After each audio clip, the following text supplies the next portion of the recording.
Le Premier ministre Paul Kaba-Thiéba a rencontré hier à Bobo-Dioulasso les responsables administratifs, les acteurs économiques et les autorités coutumières et religieuses. La paix, la relance de l'économie et le respect de l'éthique dans le fonctionnement de l'administration publique sont les principaux sujets abordés lors de ces rencontres. Souleymane Sanou, Carole Tougouma. Sur la table des échanges entre le Premier ministre et les hommes d'affaires de Bobo-Dioulasso, la question de la relance économique de cette ville. Une question cruciale pour les interlocuteurs de Paul Kaba-Thiéba.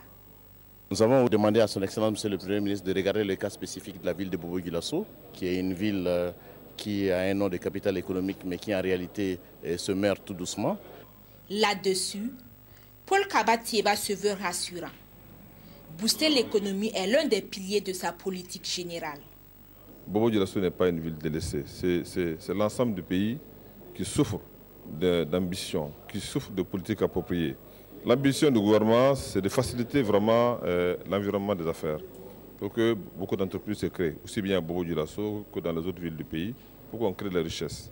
Parce que je suis convaincu que ce n'est pas à l'État de créer de la richesse, ce n'est pas à l'État de créer qu'on appelle des emplois, mais c'est des entreprises privées.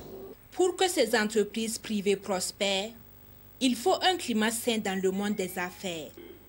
C'est dans ce contexte que le Premier ministre a aussi rencontré les responsables de sociétés, de projets et de services déconcentrés.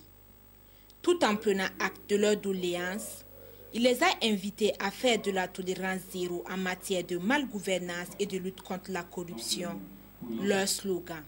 Une lutte pour laquelle il compte également sur l'accompagnement des autorités coutumières et religieuses, autorités avec qui il a eu des échanges sur la culture et la cohésion sociale. Auparavant, Paul Kaba-Thiéba a rendu une visite de courtoisie au chef de canton de Bobo-Dioulasso.